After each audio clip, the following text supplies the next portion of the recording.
All right, I want to make a video talking about why and how my coach, John Danaher, became so knowledgeable. And before I do that, make sure you like and subscribe, comment, click the notification bell to help support the channel. Let's talk about why and how my coach, John Danaher, became such a knowledgeable teacher, and then 3 practical ways in which you can take that example and apply it to your own jiu-jitsu journey / practice. All right? Now, the why. In my opinion, the reason John is such a knowledgeable teacher is because he is more consistent and he's a harder worker than any other person I know on the mats. John has showed up and been more consistent and spent more time than any other martial artist I know to date. Okay, I don't know of any other person that spent more time on the mats than John Danaher has. Okay, and I think arguably this is what has allowed him to accumulate the amount of knowledge that he has accumulated over the years. A lot of people talk about that John is so smart and he's such a genius, and that's true.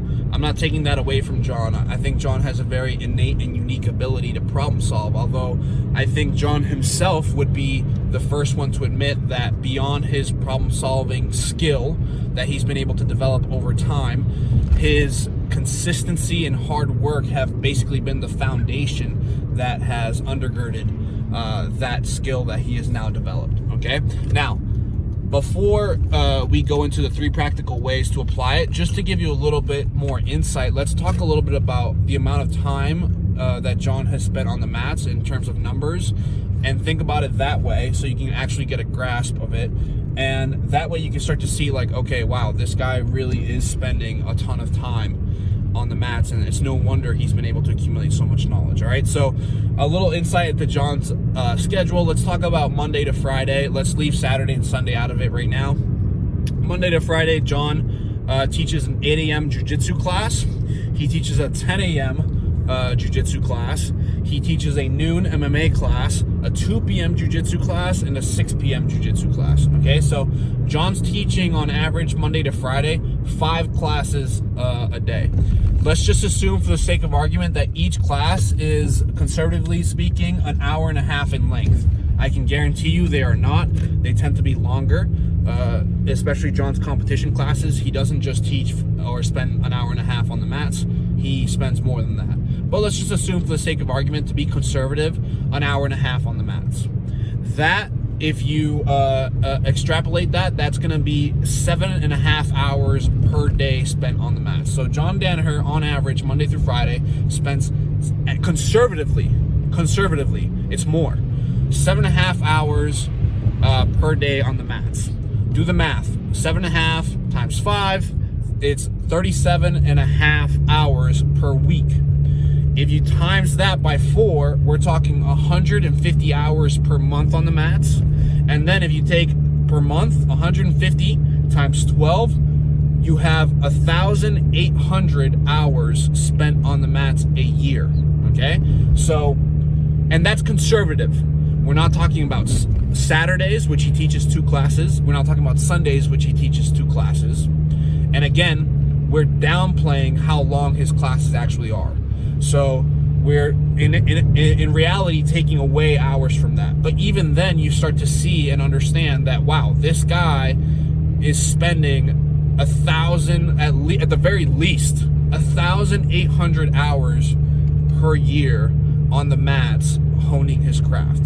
And again, we're not factoring Saturdays or Sundays, and we're not factoring in all the time he takes on his own time when he's at home, whether it's watching tape and studying, the time he spends cornering his athletes in competitions, and whatever else it may be. Okay, John is in a unique position to be able to do this because he doesn't have a wife, he doesn't have children, he doesn't have immediate family that require his attention all the time, and like, you know, most people do.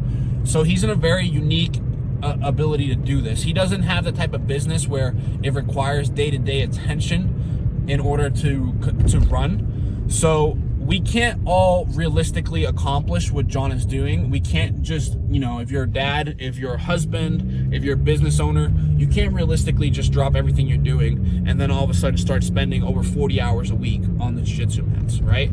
However, with that said, I still think we can all take an example basically out of what John is doing and find a way to apply that into our own practice and therefore start to make improvements in our own journey. Okay, now with that said, now that we had a grasp as to like how much time Professor John actually spends on the mats, way more time than anybody else I know.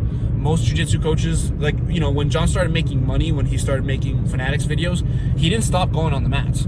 Like most people, I mean, the average person, I would say, once they become, rich or whatever the case is, they use it as an excuse to let, their foot off the gas. It wasn't like that for John. John kept voraciously showing up to the mats, kept seeking for knowledge, kept seeking for development. It's just what he does. He does what he loves to do, okay? So let's talk about now 3 practical ways that you as a jiu-jitsu practitioner can apply that to your own practice. Number 1 is pick a compatible routine. Okay? John talks a lot to his students about the importance of routine. I think one of the reasons the average jiu-jitsu practitioner doesn't make as much progress as they wish they would be making is they don't have a set routine. And when you don't have a set routine, it's easier for you to fall off track of what you would optimally like to be doing. So what I would tell you as a practitioner is think about what you need to do in order to be at the level you want to be at. Okay? Say most of you just want to be one of the better guys in your gym. You don't want to be a world beater. You just want to be good enough to hold your own no matter what gym you go to. I'd say for this type of person, going to a jiu-jitsu school 2 to 3 times a week is probably the sweet spot. That's probably where you want to be. You want to be going into a gym at least 2 to 3 times a week, okay? So take that, make a note of it, and commit yourself to showing up to the gym 2 to 3 times a week. Don't think about going to the gym 4 to 5 times a week, okay? If you can't make that commitment, don't try to show up to the gym 4 to 5 times a week. Why? Here's what ends up happening. Here's what I see. People end up showing up a bunch on one week. They get burnt out mentally. They get burnt out physically. And then what do they do the next week?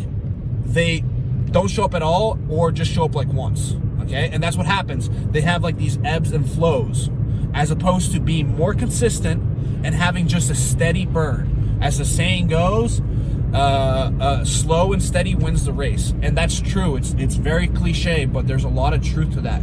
Slow and steady wins the race. Okay? So that's my number 1 tip is pick a compatible routine and stick to it. My second tip is number 2. Another thing that will kill consistency is injury. Okay? Injury or fatigue. And that's bound to happen. No, even if you pick a compatible routine over time, you will build fatigue and we are bound to be injured. We are bound to have some sort of injury that will prevent us from being able to practice the sport to its fullest expression, the way that we want to practice it. If this is the case, if you are injured, the worst thing you can do is simply stop showing up. Okay, I see this, it happens all the time. I have, even in my school, I have students who are super dedicated when they're not injured, but the moment an injury occurs, they stop showing up. Guess what happens to your rate of improvement the moment you stop showing up to class? It absolutely plummets. True, even say, for example, you have a drastic injury that does not allow you to drill or practice, you still should be showing up to class and gaining knowledge. Understand, knowledge is the foundation of skill, right? Skill is built upon knowledge. So at the very least, if you get injured, you should still be showing up and gaining knowledge, okay? And again, whatever it was that you committed to, say it's 2 or 3 days a week, still show up 2 or 3 days a week, watch practice, watch rolls, and in your mind, you will improve. You will accumulate knowledge. You will be surprised when you come back from said injury how much better you will be and become because of it. Okay, so that's my second tip. My third and final way that you can practically apply this concept of being consistent and being a hard worker, just like John is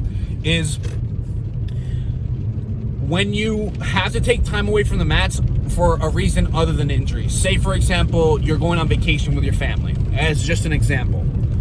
Still commit to that 2 to 3 days, whatever it was that you committed to, of practice. So say, for example, you're practicing 2 to 3 days a week for an hour.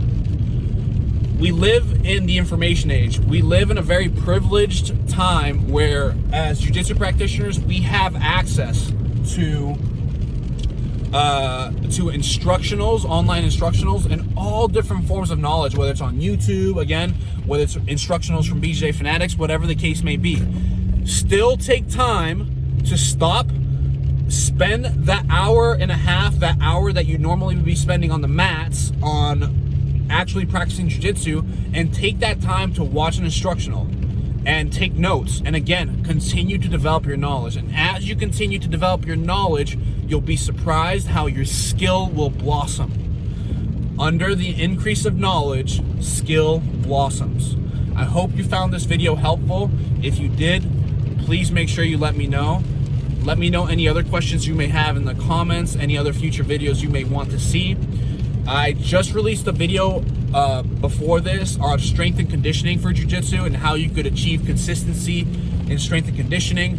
I recently opened up a Slack group with my coach, head instructor and owner of the Strength Co. And we have a jiu-jitsu Slack channel together where we help coach athletes and help them become stronger jiu-jitsu practitioners. If you're interested in that, make sure you see my last video that I posted, or comment below and just let me know and I'll send you all the info. Okay? I hope everybody has a great day. Bye.